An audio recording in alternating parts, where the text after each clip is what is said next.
Bugün günlerde Müslüman dünyasında en zor ibadetlerden birisi olan hac ibadeti başkarılan.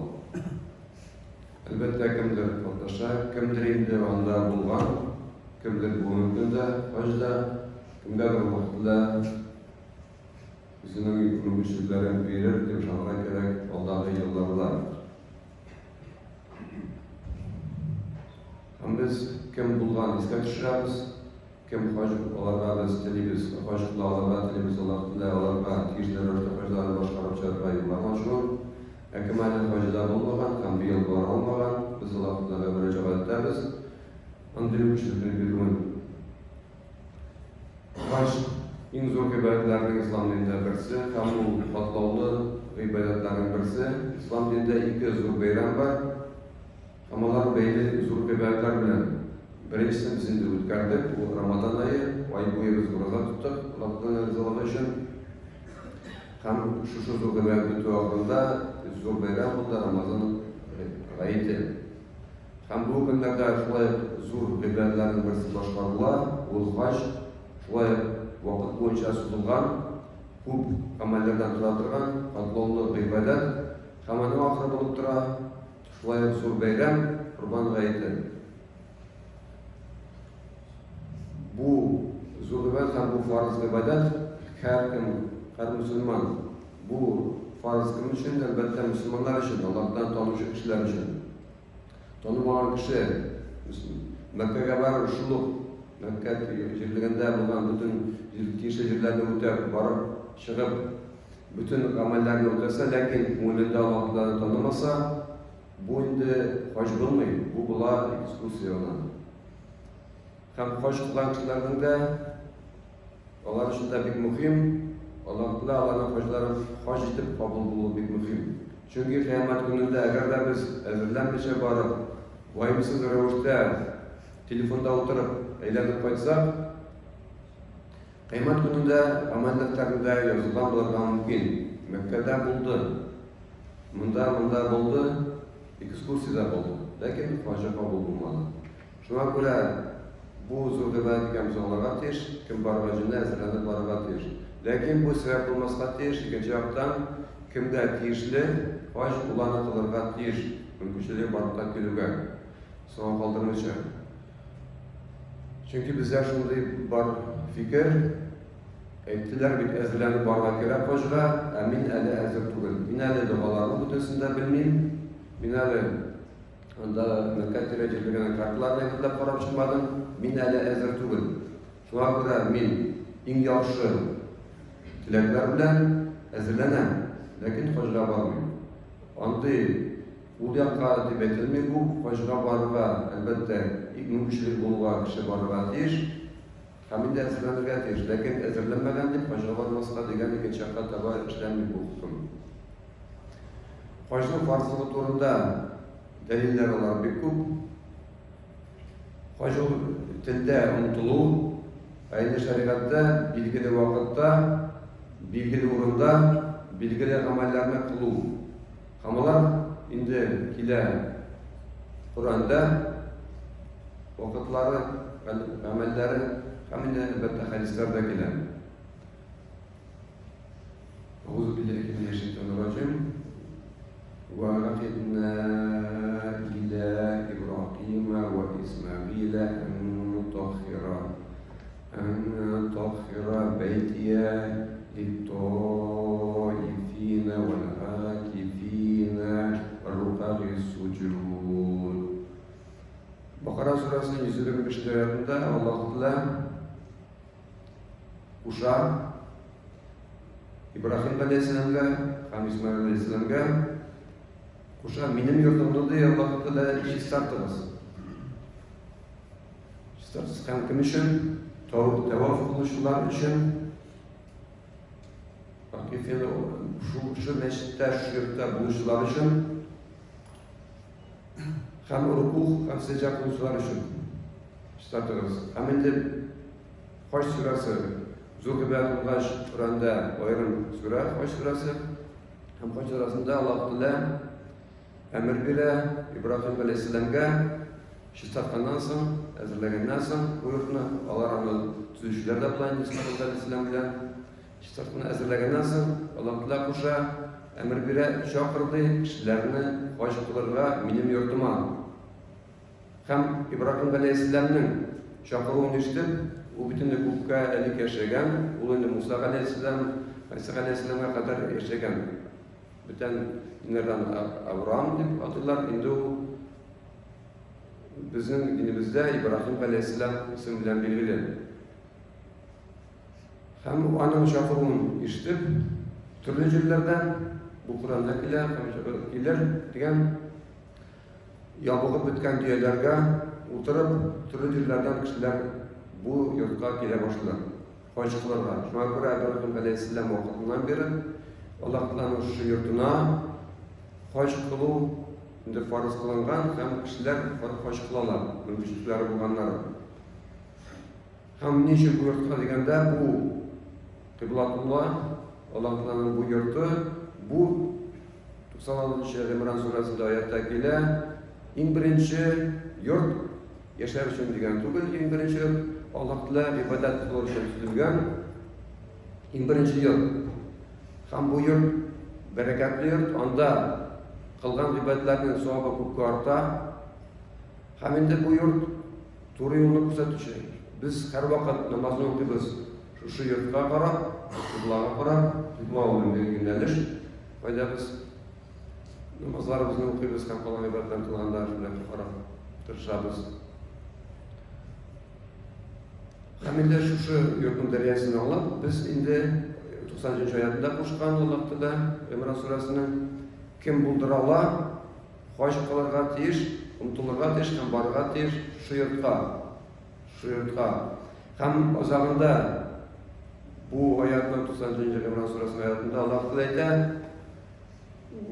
"Минем өчен кирәк түгел ди сезнең ибадатларыгыз, Аллаһ Тәалага кирәк түгел, галәмнәр, кешегә түгел, аның гамәлләре генә түгел, ибадатларына түгел, гомумән Аллаһ Тәала галәмнәрдә кирәк, мохтаҗ түгел, кирәк түгел дип дөрес түгел, мохтаҗ түгел. Аллаһ Тәала берсенә мохтаҗ түгел. Бу гыйбадат кешенең үзе өчен кирәк." Һәм инде бу хаҗның фарз икәнен без беләбез хадистан, ул зур хадис, анда без беләбез Җәбраил алейһиссәламның сорауларына җавап итеп, Пәйгамбәр саллаллаһу алейһи ва саллям аңлата ислам диненең асылын. Һәм шунда бер баганасы булып килә хаҗ. Ул ислам диненең баганасы һәм без аны үтәргә тиеш. Һәм инде ничек үтәлә? Аллаһ Тәаланың әмрен үтәп, Аллаһ Тәаланың чакыруына җавап итеп, Ибраһим галәйһиссәламның чакыруына җавап итеп, без барабыз Мәккәгә, билгеле урынга гына. Бүтән җирләргә бару ул хаҗ кылу була алмый. Зиярат кылырга була төрле изге җирләрне, ләкин хаҗның кылу урыны бер генә Мәккә шәһәре. Һәм анда безнең аңларга кирәк, без Аллаһ Тәаләгә, Аллаһ Тәалә ризалыгын ирешү өчен генә. Кайдадыр без барырга мөмкин, су куйнарга, утылган әйбер түгел. Кайдадыр хисләнергә, тауларга менеп уйланырга. Аллаһ Тәаләнең кудрәте нинди зур, нинди биек таулар ясаган, карап кызган тыйган әйбер түгел, барырга мөмкин. Тауларга. Кайдадыр барган романнарга, софаларга сокланып. Мәккәгә кем барган белә, ул калган яктан кызыгып бара торган җир түгел. Ул гомумән бүтән планета кебек, анда кешегә яшәргә бик кыен. Без анда озак яшәй алмасак, әгәр дә безнең тирәдә безне карап торучы кешеләр булмаса. Кызыгып барыр бүтән әйбер юк, фәкать Аллаһ Тәаланың әмрен үтәп кенә без барабыз, изге җир икәнен аңлап, Мәккә шәһәренә. Һәм баргач, ихрам халәтенә керү шулай фарыз булып санала. Бу инде ике тукыма белән бәйләнү, ике тукымадан кала иратлар бүтән кием кимиләр. Һәм бу кием генә түгел, бу безнең халәтебез. Һәм шу халәттә хаҗилар мөрәҗәгать итәләр Аллаһ Тәаләгә. Нәрсә дип аны һәрберегез белергә тиеш. Баргалының баргачлы күңелгә сыгып кала һәр кешенең ләбәйк ләһум ләбәйк, ләбәйк ла шәрика ләка ләбәйк, иннал хәмдә ва ни'мата ләка ва мулк, ва һәл ләка ла шәрика ләк. Мәгънәсен аңларга кирәк. Бу сүзләрнең мәгънәсе бик тирән. Ләбәйке бик катлаулы сүз. Ул аңлата, без барып бастык, Чиллә 50 градус. Безгә Аллаһтан башка ярдәм итүче юк. Безнең ике тукыма гына. Һәм бу нәрсәгә охшаган? Бу кыямат көненең репетициясе дип әйтергә кирәк. Безнең монда җыйган бер малыбыз да безгә ярдәм итә алмый. Безгә бер кеше ярдәм итә алмый, без Аллаһ Тәгаләгә генә мөрәҗәгать итәбез. Менә мин сиңа каршына килеп баштым ләбәйкә. Һәм бу сүз аңлата, килеп бастырмая түгел. Син чакырдың, мин килдем дигән аңлата. Син чакыруыңны ишетеп, сиңа җавап итеп, мин килдем. Һәм бу бик мөһим. Чөнки кемдер хаҗга гомере буена бара алмый. Хаҗга баручылар, алар Аллаһтан кунаклары. Бу хадистә килә. Һәм хадистә сорасагыз җавап бирелер, тәүбә кылсагыз тәүбәләр кабул булыр. Аллаһтан кунаклары. Һәм шуңа күрә хаҗилар үзләрен тутырга тиеш, әлбәттә, шуны һәрвакыт истә тотып. Мин Аллаһтан кунагы, әгәр дә ошар күлә башка килә икән, бер файда да язылмаган Мәккә шәһәрендә язылучы гарәпләр күтәреп йөрергә тиешләр хаҗиларны кулларына. Алар артыннан йөгереп йөрергә тиешләр, хаҗилар сине кайтып торган дип. Алай язылмаган. Аллаһтан кунаклары үзләре тынак булырга тиешләр. Чөнки бу зур дәрәҗә. Хаҗга без бара алганбыз икән, миллиард мусульманнар 2 миллиардка якынлашып килә. Хаҗда була 5-6 миллион кеше. Күрәсезме нинди сайлау, конкурс. Әгәр дә хаҗга без бара алганбыз икән, без аңларга тиеш, Аллаһ Тәгалә безне бик нык зурлаган. Миллиардлар мусульман арасыннан безне сайлап алган. Үзенең кунагы итеп. Шуңа күрә безнең һәрвакыт күңелебездә булырга тиеш, Аллаһ Тәгалә шөкер, мине сайлап алдың, я Раббым. Менә мин синең каршыңда. Һәм бу ләбәйкәдә безне бөтен мактаулар сиңа. Ва нигъмат, бөтен мактаулар һәм нигъмәтләр синең кулыңда бөтенесе. Һәм син патша, синдә патшалык бөтенесе. Сиңа тиңдәш юк. Безнең күңелебездә һәрвакыт бу сүз формаль гына булырга тиеш түгел. Бу безнең халәтебез. Хаҗда булганда без һәр мизгелдә аңлыйбыз Аллаһның кулында икәнебезне. Безнең бөтен гомеребез кайтабызмы без хаҗдан юкмы? Шулай Аллаһның кулында. Һәм бу тагын бер әйтәм, кыямат көненең репетициясе. Шуңа күрә хаҗда чын күңелдән җирәткә үтеп кайткан кеше, ул инде кире үзенең тормышына кире кайтмый, ул икенче төрле булып кайта. Ул аның инде канына сеңгән бөтен җиргә сеңеп кайта, Аллаһка инану. Кайткач, Аллаһка шөкер кыла, миңа шундый мөмкинлек бирдең дип. Һәм инде шуңа кагылышлы берничә мәсьәләләрне әйтеп китәсе килә. Кем бара Аллаһ дигән сорауга, һәр кеше сорауга тиеш түгел, кешедән сорап миңа барырга буламы юкмы? Анда критерий гади. Юлны иминлеге һәм аның сәламәтлеге бармы юлны йөреп чыгарга? Моны кем белә? Моны һәр кеше үзе генә белә. Аллаһ Тәгалә белә һәм һәр кеше үзе белә. Монда бүтән кешеләр кирәк түгел. Үзе карый кеше, булдыра аламы юкмы? Булдыра алмый икән, сәламәтлеге белгән, ул аның өчен фарыз түгел. Бүтән изге гыйбадәтләр, гыйбадәтләр җитәрлек ислам динендә. Аллаһ Тәгалә кешегә күтәрә алмаслыкны йөкләми. Сәламәтлеге, юлның иминлеге һәм тагын бер гади генә критерий, аның материал мөмкинлеге булырга тиеш. Һәм монда ачыклык кертеп китәргә кирәк. Уйларга була, менә бер кеше бармый да бармый хаҗга, сәламәтлеге бармый, сөйсен акчасы юк. Biz ularga menә без акча бирәбез дә, уларга фарыз бәйләнә. Без акча биргән кара уларга фарыз бәйләнмәй. Ул тиешле түгел, алай дөрес түгел.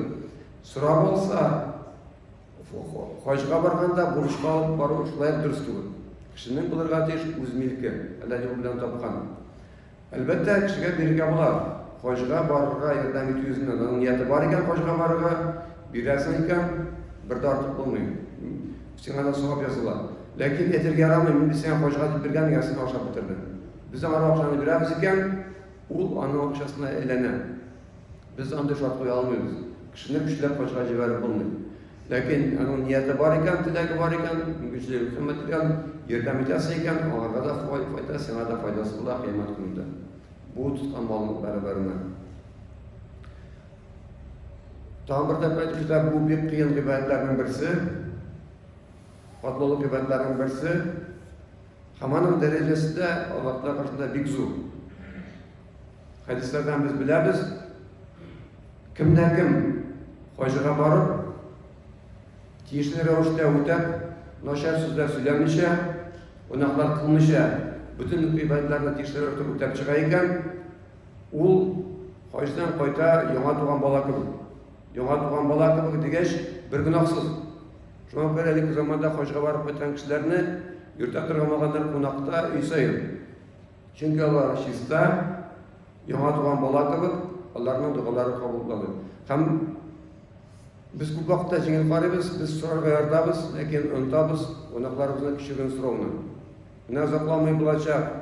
Kelasi Otani jumasi Arafa kuni, Arafa jirligida turuv hojning farzı. Hadisdan biz bilamiz, hojul Arafa degan Allohning elchisi. Albatta biz hozir Arafa o'zenda tug'il, lekin Arafa kunida Arafa o'zenda bo'lgan kishilar ular kuni bo'yi so'rovlar Allohdan eng tub so'rov deb bilaydi, gunohlarni kechiruv. Chunki biz hadisdan bilamiz, Ayshadan kelgan hadisda Arafa kunida ko'p kishini Alloh taolo bir kunni birdan boshqa kunda kechirmaydi, undan qutqarmaydi. Arafa kunida ko'p. Shunga ko'ra Arafa kunida bizning mumkinchiliklarimiz eng ko'p, gunohlarimizni arinishi. Shunga ko'ra bu kunni albatta Arafa o'zanda kim bor, o'zanligida kim hamida bizda bu kunda so'rasak bir dardib bo'lmaydi. Ham bu kunni biz o'tkazishga mumkin, ham eng xayrli ravishda o'tkaruv, unda ro'za tutib. Chunki Allohning elchisining sallallohu alayhi vasallam hadisida biz bilamiz, kim Arafa kunida ro'za tutar, onun oldagi yildagi, o'tgan yildagi ham oldagi yildagi gunohlar kechiriladi. Bu bitta vaqtda biz o'qiymiz-da, yarar, aybat, balki kelasi yilda turadi. Bu bit Allohning eng zo'r bo'lagi, bizga mumkinchilik berilgan gunohlardan arınırga. Shunga ko'ra bir kun bizning to'g'ri kelib tugal juma kunida bir ayrim juma kunida ro'za tutib tugul. Shunga ko'ra endi chiqib yo'li vodiy 2 kun tuturga kerak juma kunida ham tam bir kunni unisi kunni tutib bo'lmaydi, shunday kunni chunki yo'l Qurban bayrami ham tashrik kunlarida ro'za tutib endi bizga yarab turgan kunlar tugul. Shunga ko'ra biz endi четверг va panshanba kunni tuturga bo'la boshlarga ro'zani, hamini tamomlarga bo'la juma kunni Arafa kunini kiritib. Ham shuning bilan biz o'zimizga zo'r foyda keltira olamiz. Gunohlarimizni Alloh taolo bizga shu ro'zamiz barabarina bizni gunohlardan qutqargan mumkin, hamutdan qutqargan mumkin. Endi tilaklarni bir uzun tilaklarga bu endi keragi bormi-yo'qmi o'zingiz o'ylaysiz. So'rasam ortiq tugul, lekin bizga narsa kelagan Alloh taolo bo'layda biladi. Alloh taolo ko'ruvchi, biluvchi, bizning boshimizda ko'nglimizda narsa bor ekanini. Shunga ko'ra Alloh taolo biluvchi, lekin bizning so'rovlarga javob bermay ko'p vaqtda ne sababli? Chunki bizning gunohlarimiz ko'p. Agarda biz gunohlardan arınsak, Alloh taolo bizning tilaklarni bo'layda biluvchi. Ko'p vaqtni bizga sarf etishga kerak gunohlardan arinish uchun. Shunga ko'ra Alloh taolo nasib etsin. Kim hali hojiga borib yetishmagan, kelasi yillarga yo'llarini ochishini, kim hojilarga borib qaytgan, Alloh taolo qilgan hojilarini qabul qilsin. Endi bugungi kunda kim hoj amallarini qilib bilan mashg'ul, Allohdan zo'r ibodatlarini o'tov bilan mashg'ul, ezgi yillarda bugungi kunda biz ular uchun so'rarga tegish, ularning hojilarini o'targa yo'llarini Alloh taolo ochsin. Ularni ochsin, hamida qilgan hojlarni qabul qilsin. Hamida qilgan hojning bir alamati bor. Agar hojni Alloh taolo qabul qilmaydi, kishining bu dunyoda boshi o'zgaradi. U endi kiri hojlarni muvaffaqiyat qilishdan kerak bo'lmaydi. Alloh taolo qilgan ibodatlarni qabul qilsin. Alloh taolo bo'lgan butun bizning bilib qilgan, bilmay qilgan gunohlarimizni kechirsin. Alloh taolo biz hojda bo'lmasak da kelasi haftada Arafa kunini teshib bizga o'tkazgan yo'llarni ochsin, gunohlarimizni kechirsin.